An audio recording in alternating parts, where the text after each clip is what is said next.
ওমা, হ্যাঁ বল। খিদে পেয়েছে, খেতে দাও। বস, দিচ্ছি।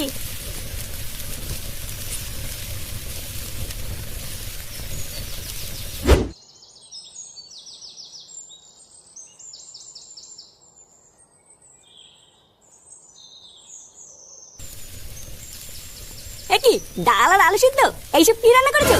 প্রতিদিন এক খাবার, বাড়া এইসব দিয়ে ভাত খাওয়া যায় নাকি? তোর বাবা যা বাজার করে দেবে তাই তো রান্না করব। বাবা বাজার করে দেবে মানে লেওড়া বাজারে কি মাছ মুছ নেই নাকি? বাড়া প্রতিদিন ডাল আর আলু সিদ্ধ, একটু ভালো মন্দও রান্না করে না।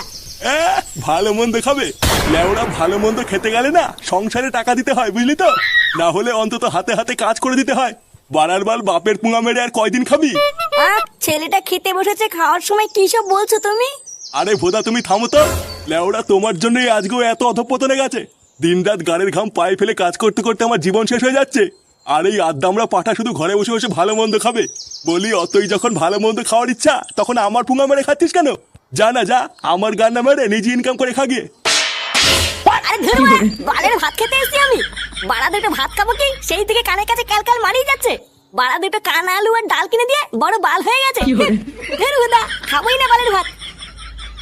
হেই, বাল খেতে এসেছিলাম আমি বাড়িতে।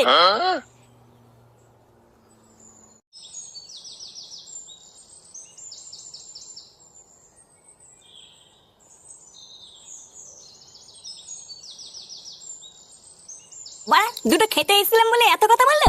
হ্যাঁ, টাকা ইনকাম করি না বলে কি আমার কোনো মান সম্মান নেই নাকি? হ্যাঁ, ভোদার বালের এই বাড়িতে আর থাকবো না। তারপর খাগি সবাই গাল মারিয়ে।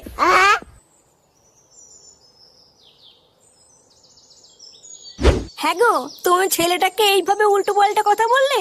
ছেলেটা সারাদিন পর দুটো খেতে বসেছিল, তুমি ওকে খেতেও দিলে না। না খেয়ে দিয়ে যে রাগ করে কোথায় চলে গেল কি জানি। এই শোনো, তুমি বেশি ক্যালকাল করবো না, ঠিক আছে? কেন, আমি আবার কি করেছি?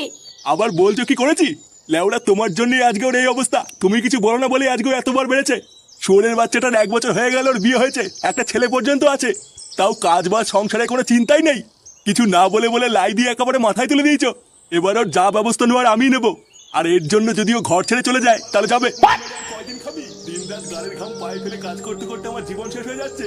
আর এই আদ্দামরা পাঠা শুধু ঘরে বসে বসে ভালো মন্দ খাবে। বাড়া এইভাবে আমাকে অপমান করলো? আমি তো বড় হয়েছি নাকি? আমার কি কোনো মান সম্মান নেই নাকি? খানকির ছেলে, আমার বিয়ে করাটাই ভুল হয়েছে। বাড়া আগে সিঙ্গেল ছিলাম, ভালো ছিলাম, আর এখন বিয়ে করার পর থেকে আমার জীবনটা পুরো তামা তামা হয়ে গেছে। লেওড়া বালের সংসার করছে আমার। এবারা কে রে মাংস রান্না করছে? সেটা ভাঙা গন্ধ বেরোচ্ছে তো। হ্যাঁ, বাড়া কতদিন মাংস ভালো মন্দ খাই না। কে রান্না করছে লেওড়া, এক পিস দিলেও তো হতো। লেওড়া ভালো মন্দ খেতে গেলে না সংসারে টাকা দিতে হয়, বুঝলি তো? না হলে অন্তত হাতে হাতে কাজ করে দিতে হয়। আরে হ্যাঁ বাড়া, বাবা তো বলেছিল হাতে হাতে কাজ করে দিলে বাড়িতে ভালো মন্দ রান্না হবে।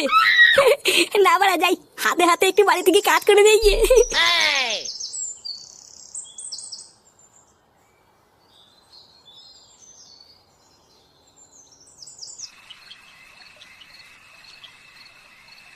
অয়ে অদগল আতে তেলে আয়ে আম খাবো তুলি কোলে, অতইতে ইঁদুর থানা ভয়ে মলে। দাদু কেমন লাগতে আমার পলা? দারুণ লাগছে দাদু ভাই। পড়ো পড়ো, মন দিয়ে পড়ো। পড়াশোনা করে তোমাকে অনেক বড় চাকরি পেতে হবে। তুমি বড় হয়ে ডাক্তার হবা, ইঞ্জিনিয়ার হবা। আর সবাই আমাকে ডেকে ডেকে বলবে, ওই দেখো ডাক্তার ফাটার দাদু যাচ্ছে। তোমার বাপটা তো আর আমার মুখ রাখলো না, পুরো গ্রামে আমার মান সম্মানের পুঙা মেরে দিল। তাই এখন যা করার তোমাকেই করতে হবে দাদু ভাই। দাদু আমি অনেক বড় চাকরি করবো। হ্যাঁ হ্যাঁ দাদু ভাই।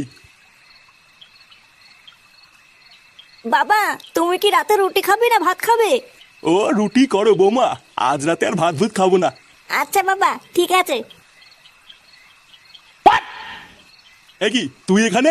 বানার বল এখানে কি করতে এসছিস? যা এখান থেকে যা। দেখো আমি কিন্তু এখানে কোনো ঝগড়া করতে আসিনি। তা কি গার মারাতে এসছিস শুনি? তুমি সকালে বলেছিলে যে হাতে হাতে কাজ করে দিলে বাড়িতে ভালো মন্দ রান্না হবে, তাই আমি ভাবছিলাম আজকের থেকে হাতে হাতে বাড়িতে কাজ করে দেবো। কি সত্যি তুই বাড়িতে হাতে হাতে কাজ করে দিবি? হ্যাঁ তাই তো ভাবছিলাম। তা বাসন মাজা, বাজার করা এগুলো করবি তো?